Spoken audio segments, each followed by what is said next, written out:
Hey, this is Amy with Flower Moxie. We're going to talk about hydrangea, when and where to use them, when not to use them. If our videos help you in any way, then just hit like and subscribe and visit us at flowermoxie.com for your DIY wedding flowers. So we get a lot of questions about hydrangea. A lot of people are scared from using them because they hear that they're real temperamental, that they wilt really easily. I'm never scared of hydrangea. What I'm scared of is dahlias and anemones. Those are typically the troublesome ones. I will say they last for a really long time. I can easily have hydrangeas last for 2 weeks in a vase. So they are long lasting. They don't like extreme temperatures. So back when I was a wedding planner and florist, I set them all outside for outdoor reception. It was over 90 degrees. They were in the direct sunlight. They rebelled and pretty much gave me like a middle finger, and I had to replace them. They also don't like extreme cold. I put them in my home refrigerator when I was a new florist. I cranked the cool air up, so I made my fridge colder, and they were very angry about that. So if you stay away from extreme temperatures, they'll be just fine. The other really important thing, probably the most important thing to know about these guys, is they are water lovers. They're heavy drinkers because you're talking 1,000 little blooms on one stem. So they don't like to be deprived of water, which brings me to the next question that I get in point, which is, can I use these in bouquets? Like, is it gonna wilt on me? I've made hundreds of hydrangea bouquets. It's just fine. What you have to do is, when you're not using the bouquet, you need to put it back in its hydration vessel, because these will probably start feeling soft and wilting within 30 minutes, but they'll perk up within 10 to 30 minutes of being in water. So I always tell my brides, like, when you're taking pictures, obviously you'll have your bouquet. When you're not taking pictures, put them back in a vase. So one time I had a bride, she's like, can I pick up my bouquets around noon, and we're gonna drive around all day long taking photos throughout the city, and then my wedding's at 6, and I'm like, nope, that will not work. That will work for roses, it'll be fine, but hydrangeas will start wilting on you. So as long as you're putting the bouquet back in the vessel when you're not using it, you'll be absolutely fine. It's not gonna just totally wilt on you in the middle of your wedding ceremony. Okay, so then the next question is, what do you do when they wilt? A few different methods. A lot of times, and this is how you know that they're going south, is when you put your hand on it, it feels like almost soggy or wet or damp. That's how I know they're getting like weak and soft.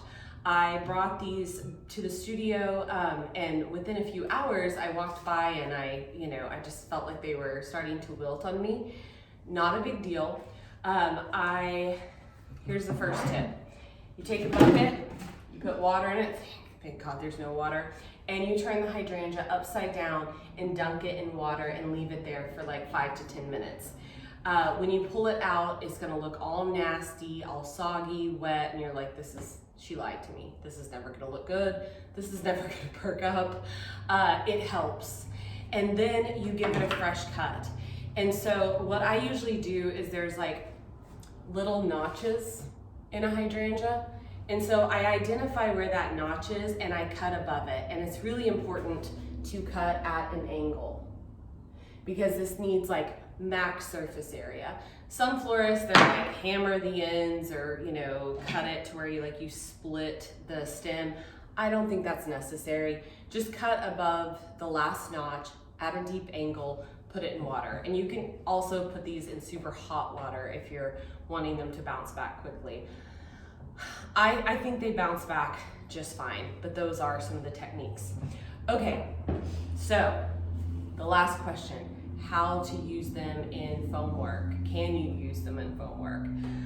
I would say it's not my go-to if I'm working with like a cage on a pergola, but I've had to do it many times as a florist, because hydrangeas are popular, that big rounded, full, fluffy, cloudy look. Very popular. So how do I do that? Well, if it's on an arch, basically I have to put the hydrangea in the foam like right before the wedding. Foam does provide moisture, but not enough hydration for these blooms that are heavy drinkers. So this is how I do it. When it's on an arch, I don't use alum. I basically, wait till the last minute, pop them up there, and then I spray things down with Crowning Glory or Hawaiian Mist. Crowning Glory is kind of my go-to. I think they're both the same, but we're having supply issues with the pandemic. But basically a fresh floral mist, because that will help lock in that moisture.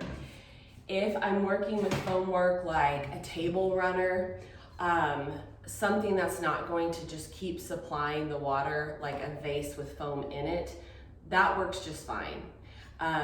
Let's say if I was designing this and I wasn't using chicken wire, that I was using foam, I would make sure and have this vessel completely full, because these will like drain the water line within a day. So if you're gonna use foam, great, full vessel of water, okay? So you won't have any problem. If you're doing like a runner, like I was just talking about on the table, like foam work, you are going to want to dip it in alum. This is alum. This is just a seasoning that you can get in the season aisle at your local grocery store, Walmart, you can find it. Basically, it's like a preservative. So this is how you would do it. I give my hydrangea a fresh cut. I dip the tip of it in alum, so it looks like this. I feel like a makeup tutorial artist. Okay, so what's that dipping as a kid? That's stuff that you... Pixie sticks? Or pixie sticks. Or fun dip. Fun dip. You're fun dipping your hydrangeas, and then you would stick it into the foam. Obviously, this is not a real life situation. This foam isn't wet like it would need to be, but I don't want to waste and use foam if I don't have to. Alum does work. It does extend the life of the hydrangea if you're doing a lot of foam work that isn't just going to sit in water. And then follow up with your Crowning Glory or Hawaiian Mist. When working large arrangements, that is pretty much where I use a lot of hydrangea foam work that's not sitting in water. So when you have that loamy bowl with the foam in it all taped in, I will green everything out. I will do the other flowers that are long lasting, like carnations, roses, whatever.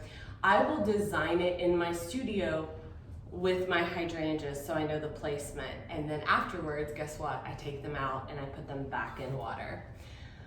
I take my big ass arrangement to the venue, I get it all set up, and right before the wedding, I go around and I stick my hydrangeas back into the arrangement. So it is a bit of a hassle, but what's more of a hassle is if you try to save yourself time, do it too early, and then your hydrangeas start wilting.